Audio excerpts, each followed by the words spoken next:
folks, and welcome to part 3 of Spark the Electric Jester.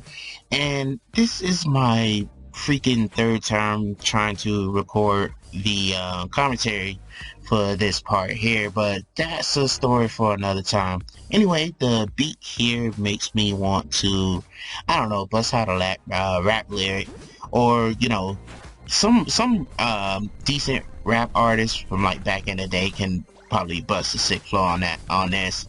I don't listen to the artists of the day because quite frankly the artists of the day don't have any lyrical flow. Most of them. There are a good majority of them that do, but that's another topic for another time. But anyway, folks, yeah, this is my freaking third attempt.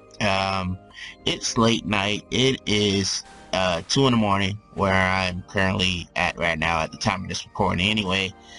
And yep, the tiredness shows. I don't have to go to work tomorrow, so I'm gonna try to record as much as I can tonight. So yeah, this part right here, it gave me a bit of trouble because I couldn't do the wall jump properly. So, after a couple of tries, I eventually got it, like the little SpongeBob time post. I love using those timestamps. Speaking of SpongeBob, man, that show has dropped in quality.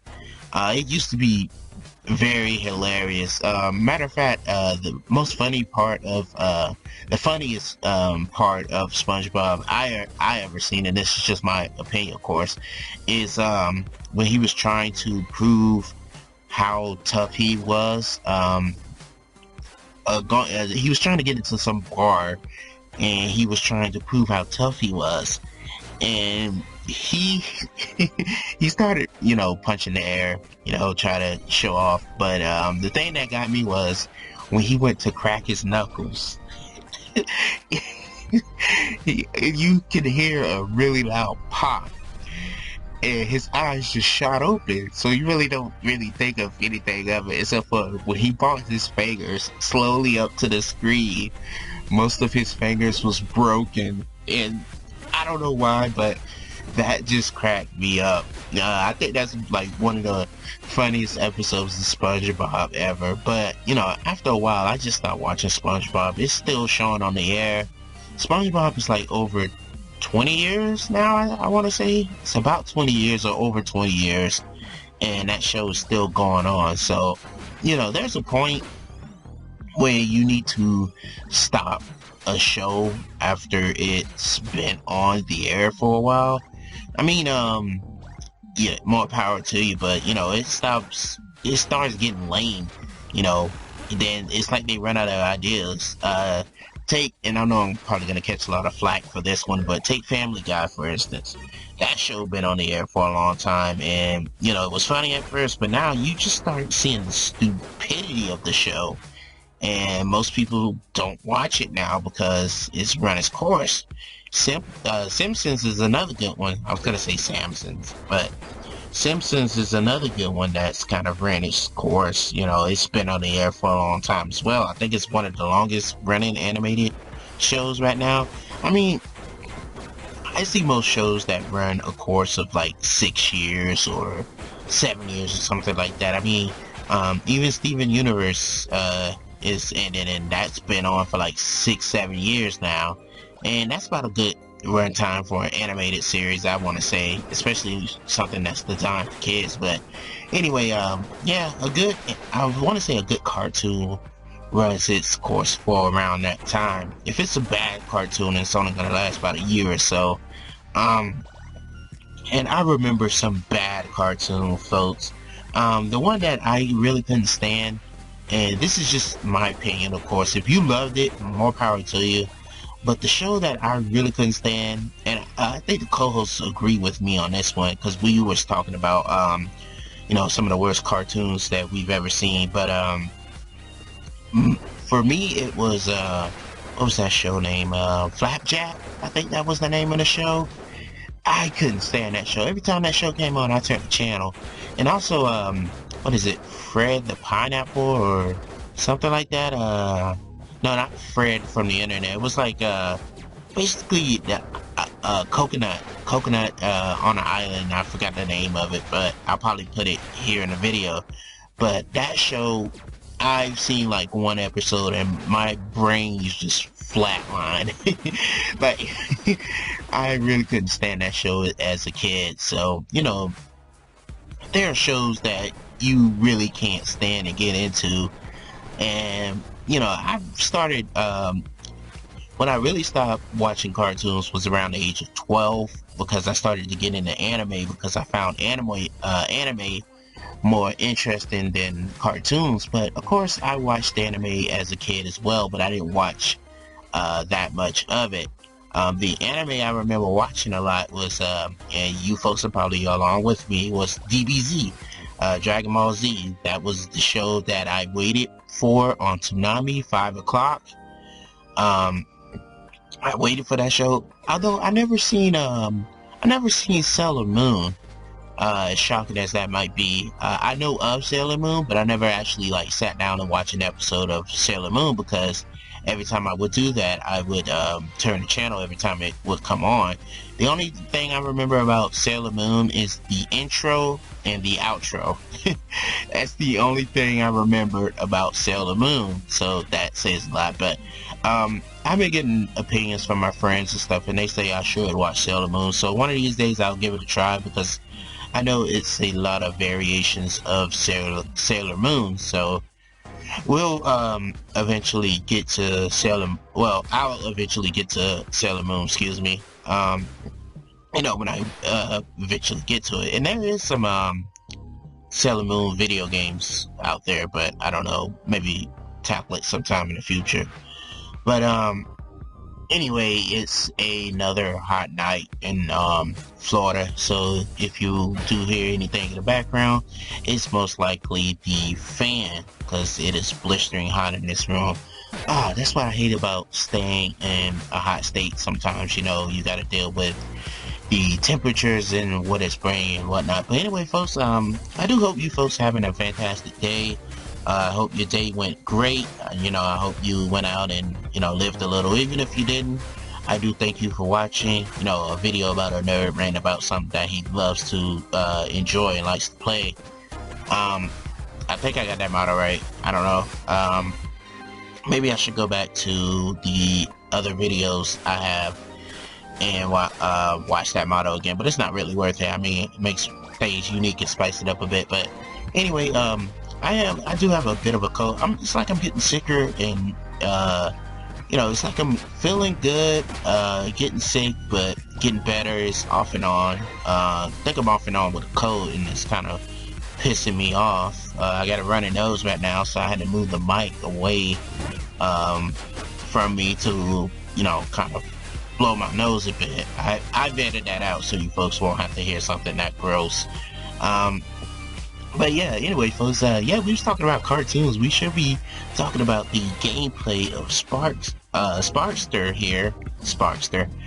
Spark, well, he could be called Sparkster. I mean, don't really make a difference. He's just a Jester. But anyway, yeah, we should be talking more about this game, but it's not really nothing much going on here besides, you know, us trying to get through this stage with this beautiful music playing in the background. I am gushing over this, but yeah, I had problems during this part as well, because I don't know if I stated this already. I may have, but I'm gonna say it again anyway.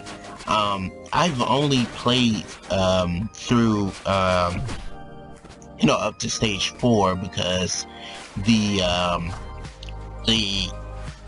I don't know if it was conjunction with this game and the you know, Camtasia, but they wrecked my last laptop.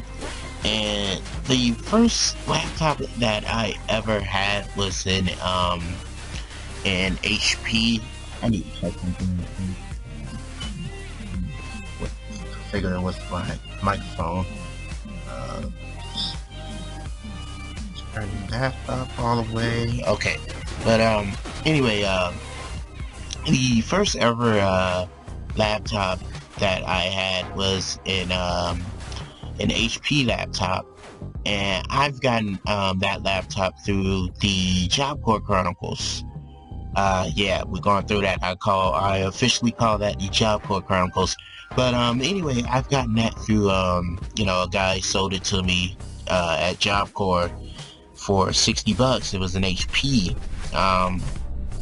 which isn't that bad of a laptop, to be honest.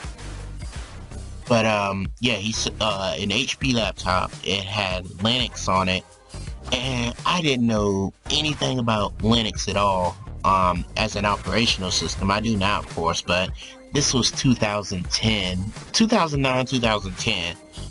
And you know, that I still have that laptop, by the way, and it works, but the batteries on there is pretty it's pretty pathetic. So I do eventually plan on getting all the laptops I have fixed, you know, and probably end up selling them off, of course. So yeah, I had an HP, then I went from an HP to an Acer, and an Acer lasted me throughout my college years, which was 2011 and 2013. I've only went to college for 2 years, and it lasted me for that while, you know. And plus I was really when I was in Job Corps, I was really into Mugen. I do have another channel, folks. It's Instrumental King 21 if you want to check it out, but I haven't posted anything on that channel for like 2 years. But it has like over 1,000 videos. It's just like what if fights and all that stuff. But anyway, so for about 2013 to 2016, I want to say, you know, I had my Acer port, and then I got an my last laptop which was a Toshiba, and that's where I was doing all the previous playthroughs on. I was recording it off of that Toshiba, which I still have, and I probably end up doing some more playthroughs off of it because it still works and it's still pretty good since I wiped everything off of it, which was a tragedy. And now I have this HP Pavilion, and I hope this laptop lasts me through, you know, at least 10 years, I'm hoping, but we'll see. But yeah, speaking more about Job Corps, if you want, folks, I think it starts from 16 to 23. If you folks aren't clear about the future and what it holds and whatnot, if you want to pick up a skill, that's a good place to go. I met so many friends there. If you're homesick or you get homesick easily, don't go, because they are going to put you in a position where you're not going to be home, obviously. They might even throw you to a different state like they did me. But you know, the friends I made there and the experiences that I had there, it was just all awesome. So, you know, if you want to meet new people and, you know, make new friends, Job Corps is the place to go, depending on what campus they put you in, I guess. But anyway, yeah, I went there for about 2 years, I want to say, and the friends I made there was just incredible. The place itself was weird, folks. Yeah, the place that I was in, your experience might be better, or worse. Hopefully it's better if you do decide to go. But yeah, my experiences there was actually it was mediocre. I had a 4-man squad room. So if if you like your own space, you're not gonna have it unless, you know, they put you in your own room, which I highly doubt. So yeah, it was a 4-man squad, and my roommate, it didn't take me until like my 3rd set of roommates to make the experience, you know, bearing, because the first set of roommates I had was kind of weird, and the second one wasn't any better, but, you know, it was all good. There was a few people in that second set of roommates that was actually pretty cool, and then the 3rd set was just the icing on the cake for as far as being roommates goes. We got along pretty well, and I still talk to most of them to this day. But anyway, the place itself was kind of architect like a prison. Thing is, you had to go to bed at a certain time. They had lights out or whatever, and you had to wake up a certain time. So if you're a night owl, you better change your schedule if you plan on going. You know, I'm just talking and speaking from experience myself. Weekends, you can go to bed however you want, how late you want. me and my roommates, we just played Melee, because Melee was, I had a GameCube at the time. I didn't have a Wii, and we would just play Melee. We actually, speaking of that, we actually played the 99 stock on Melee, and that took us forever. I think we was playing for like a good 4 or 5 hours on that alone, but it was cool though. I think we was playing stock, and I think we was playing sudden death. I wasn't sure on which one, but it was a fun time. We had some crazy matches, and if I would have known about, you know, recording and all that stuff then, I would have loved to record that, because I think all of us had a good time playing that match. It was awesome. But anyway, just speaking on going back to the game that we're actually playing now, you're definitely getting those Sonic vibes there. Look at that speed on Spark, just going through these loop-de-loops and whatnot. And we actually went through, and we actually was going so fast we landed on top of one of the loops. But yeah, this music right here, it's okay. It's more or less got that same vibe. Well, not really, but as the previous stage. Still a good track to listen to, and you can see what looks like Earth in the background. At least it's not kind of like the Kirby series Earth. I'll get into that in just a moment. We'll get into it now. There's a stage, and you folks probably already know this, but there is a stage in Kirby 64, and it's called Shiver Star, and that looks like a post-apocalyptic Earth. And me, as a kid, I always thought that stage looked kind of off, you know, because it looked like Earth, you know. I mean, I was a kid, I wasn't really,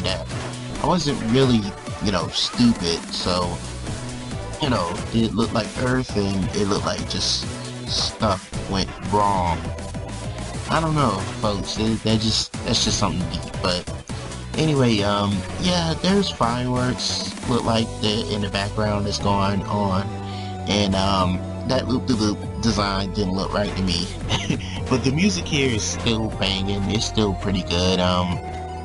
You know, it reminded me a lot of Freedom Planet, design-wise, you know, but it's great when you can get independent people to create games that are either on par with some of the classics or even better than some of the classics, you know.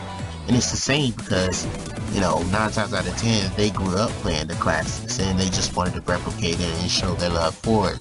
That's insane and incredible at the same time. So and especially from this guy, he actually did a few fan games of his own, which I mentioned in the beginning of this playthrough.